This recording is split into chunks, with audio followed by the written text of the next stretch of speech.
shiver that comes through you when you think of it. There's something repugnant about it. You shouldn't need to have to go through all of that. The thinking was that perhaps as long as the physical body of the pharaoh existed, the discarnate or disembodied ka, or soul, of the king was not obliged to reincarnate.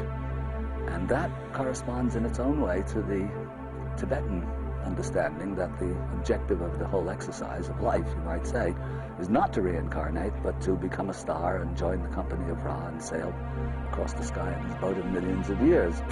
So I can't say if that is actually the explanation, but to me it made sense. It accounted for both the incredible amount of attention paid and that somewhat repellent feeling that you get when you are taught about this process, because it's, in a way, it's a kind of a spiritual dodge, you might say, that you're kind of given as much time as you need to carry on work that is supposed to be done, in theory, during life. And if there is anything to the notion of spiritual work carried on in the disembodied state, then to that, let's say, to that ongoing work, as long as the body remains, the soul is not obliged to reincarnate. And in the case of the mummified pharaohs, if the mummies are not pillaged and ruined and exposed to the elements, if they are actually left in their original resting places, they are there effectively eternally, because they're subject to geological time, not to any other kind of time. The mummies that have been found now and exhumed and examined and studied and x-rayed and so on are in pretty much perfect condition after over 3,000 years. So unpillaged, unstudied, and unexhumed, they'd simply be there forever, until the mountains themselves, or the tombs into which the deep caves that they're buried in themselves are destroyed in some sort of geological cataclysm. In any event, to me, this makes much more sense than simply assuming that the Egyptians were a bunch of superstitious idiots who put all of this incredible amount of attention into preserving the body of a dead pharaoh. The physical body of the pharaoh was rendered timeless, perhaps turned into an open gate, or perhaps a type of anchor. It was heavily supplied with all manner of spells, amulets, talismans, and other forms of magical protection.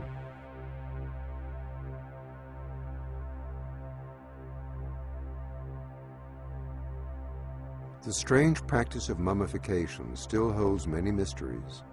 Why were some organs carefully preserved while the brain was scooped out and discarded? An unexpected insight into this question can be found in the work of Dr. Rick Strassman. His pioneering work has raised some very important questions about the pineal gland and its interaction with a strange hallucinogenic chemical known as DMT. Could the interaction of these two components be the seat of consciousness? Could it in fact be the gate through which we enter and leave each new life?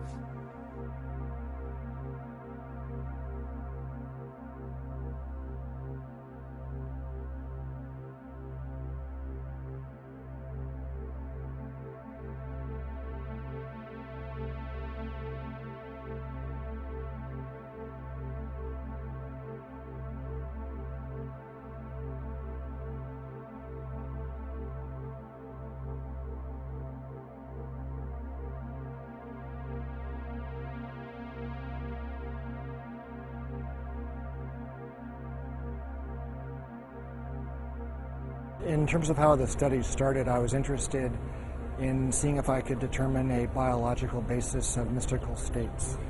That was probably how things started in the first place.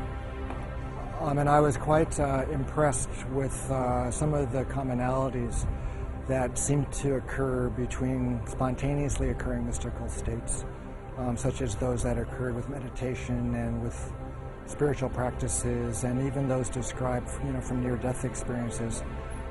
Quite a few of those descriptions seem quite comparable to descriptions of people on large doses of psychedelic drugs. And so I started to think about the of the possibility of some kind of compound in the brain with psychedelic properties that could be underlying some of these spontaneous experiences. I began becoming interested in the pineal gland as a possible source of some kind of psychedelic chemical in the brain. It's an extremely mysterious organ. It's quite small. There seemed to be, some kind of a kind of visual correspondence with light and with color in the pineal. And also it has quite a long history in the context of the mystical literature. It's been described as the third eye and as the crown chakra, those kinds of things. And it's spoken of as being activated when people attain quite high mystical states. So one of the interesting aspects of pineal development also is that it appears in the human embryo at around 49 days of gestation. And 49 days is also the time that the Tibetans believe is required for one soul to incarnate onto the next. So that was a pretty interesting, coincidence. At the time of the differentiation of the fetus into either male or female, that also occurs at that 49-day period. And so I was struck with this interesting kind of temporal, correspondence. And so as time went on, I started, looking into some of the chemistry of the pineal gland. And it seemed as if it was capable of making a compound called DMT. DMT stands for dimethyltryptamine. It's like a chemical cousin of serotonin. And it's quite a profound hallucinogenic type of chemical. It seemed as if the pineal contained all of the precursors and all the enzymes and all of the building blocks that would be required to make DMT. So I started speculating about perhaps there was DMT released in the pineal gland and stimulating the brain under extraordinary states, either through spontaneous mystical states, the time of death, or at times close to death. And also I started speculating that perhaps it was stimulated at the time of birth as well. The pineal gland is extremely well protected from stress, but you can stress the pineal gland if the stress is great enough. Pineal's protective mechanism can be overridden. And so obviously the most stressful time in a person's life is at the time of death. The stress hormones like adrenaline and endorphins are at extraordinarily high levels at the time of death. And so that could, possibly stimulate the formation and the release of DMT from the pineal gland at that time. And so you can, conceive of an individual's consciousness at the time of death. I'm kind of being exposed to this big flash of DMT. So the last thing that one is conscious of in the body is the release of this huge amount of this incredible psychedelic compound.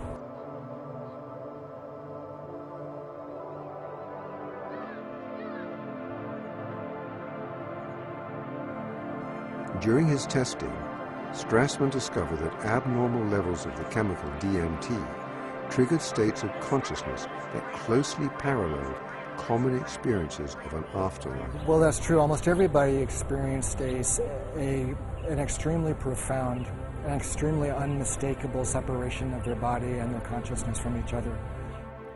DMT at higher levels acted as a type of catalyst for near-death experiences.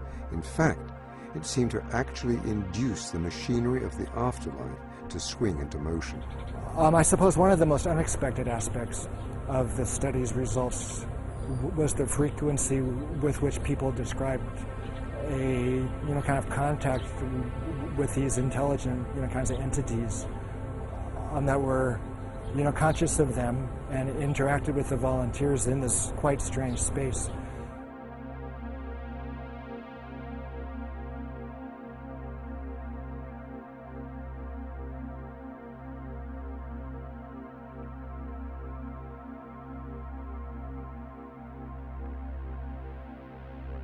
So these entities were both helpful and, kind of malevolent as well. Some of the helpers were kind of angelic, while other of these entities were kind of malignant and threatening.